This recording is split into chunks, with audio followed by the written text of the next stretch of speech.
نبی پاک صلی اللہ تعالیٰ علیہ وسلم ہو یا حضور سید عالم صلی اللہ تعالیٰ علیہ وسلم سے قبل آنے والے تمام انبیاء، ان کا احترام بھی کرنا ہے، ان سے پیار بھی کرنا ہے، ان کی عقیدت بھی کرنی ہے، لیکن جو ان کے آنے کا مقصد ہے اس مقصد کو کبھی فراموش نہیں کرنا، کیونکہ جو قومیں مقاصد سے ہٹ جاتی ہیں نا وہ اصل سے ہٹ جاتی ہیں۔ اللہ کریم نے قرآن مجید میں فرمایا وَمَا أَرْسَلْنَا مِن رَسُولٍ إِلَّا لِيُطَاعَ بِإِذْنِ اللَّهِ، اللہ نے جو رسول بھی دنیا میں بھیجا ہے نا اس لیے بھیجے ہیں کہ اللہ کے حکم سے ان کی اطاعت کی جائے۔ رسولوں کے آنے کا مقصد یہ ہوتا ہے کہ رسولوں کی اطاعت کی جائے۔ تو اگر کوئی اصل ہی بھول جائے کہ وہ کس مقصد کے لیے آئے تھے، ایک قرآن پاک نے دوسرے مقام پر حضور کے آنے کا مقصد بیان کیا ہے، فرمایا وَدَاعِيًا إِلَى اللَّهِ بِإِذْنِهِ وَسِرَاجًا مُنِيرًا، ہم نے محبوب کو رب کی طرف بلانے والا بنا کے بھیجا ہے، اللہ کے حکم کے ساتھ اور چمکتا ہوا آفتاب بنا کے بھیجا ہے۔ نبی پاک علیہ السلام نے ہمیں رب کا رستہ دکھایا ہے، حضور نے بتایا ہمیں، حضور نے آ کے بتایا کہ خالق بھی اللہ ہے، مالک بھی اللہ ہے، رازق بھی اللہ ہے، اور عبادت کے لائق بھی اللہ تعالیٰ ہی ہے۔ ہمیں حضور نے رب کی معرفت کے رستے پہ ڈالا ہے۔ حضور کے غلاموں کبھی نبی پاک کا دیا ہوا یہ سبق نہ بھول جانا، عبادت کے لائق صرف اللہ کی ذات، ہمیں اپنی ساری توجہات کا مرکز اللہ تعالیٰ کو بنانا ہے۔ یہ ہمیں ہمارے رسول پاک صلی اللہ تعالیٰ علیہ وسلم نے سبق دیا۔ حضور علیہ السلام نے ہمیں یہ سبق دیا کہ یہ توحید تمہیں مضبوط کر دے گی، بھروسہ اللہ پہ کرنا، ڈرنا اللہ سے، رب کو راضی کرنے کی توقع کرنا، رب رسول کے رستے میں ہمیشہ رہنا، اس مقصد کو کبھی فراموش نہ کریں۔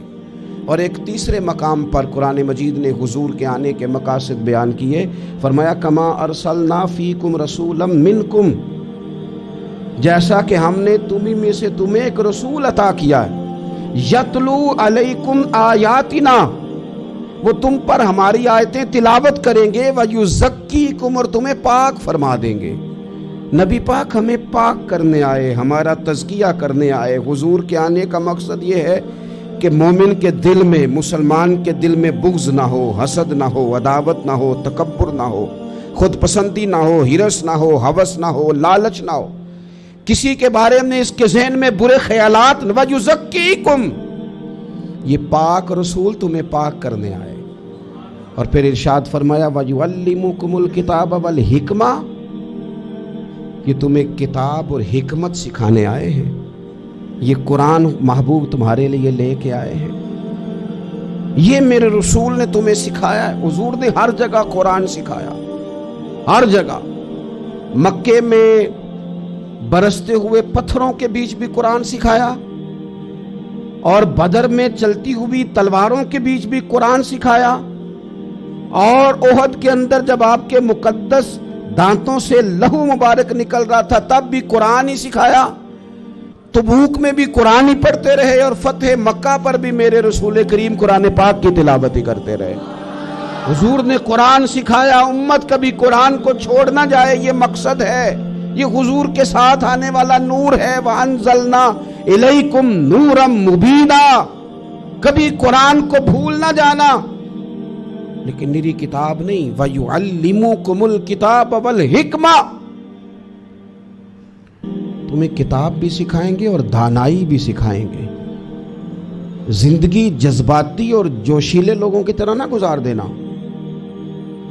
جس طرف جوش آیا اس طرف نہ ہو جانا، ہواؤں کے رخ کے مطابق نہ چلنا، دانائی کے ساتھ، حکمت کے ساتھ، معاملہ فہمی، بصیرت۔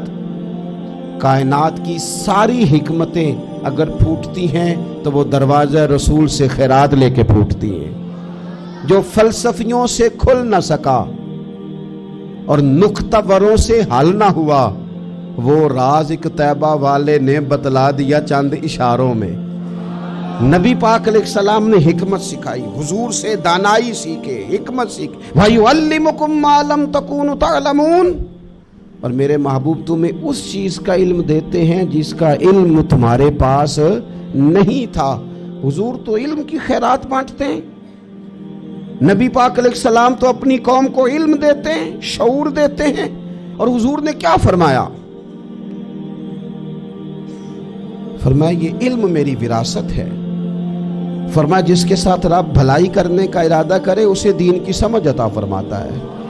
علم کی طرف بڑھے، شعور کی طرف بڑھے، ہمیں علم سکھانا یہ حضور کے آنے کے مقاصد ہیں۔ اگر امت ان مقاصد کو نہیں سمجھتی، اس پر غور نہیں کرتی، توجہ نہیں دیتی، تو پھر اس نے اس بات کو سمجھا نہیں جس بات کے لیے حضور تشریف لائے ہیں۔ ہمیں ذرا سینے کھول کے، آنکھیں کھول کے اس 12 ربیع الاول شریف پہ کم از کم قرآن پاک کے ان 3 مقامات پر ہی غور کر لینا چاہیے۔ ایک تو رسول اس لیے آتے ہیں کہ ان کی اطاعت کی جائے، اور میرے رسول کی اطاعت کا تو اجر یہ ہے کہ قل ان کنتم تحبون اللہ فاتبعونی یحببکم اللہ۔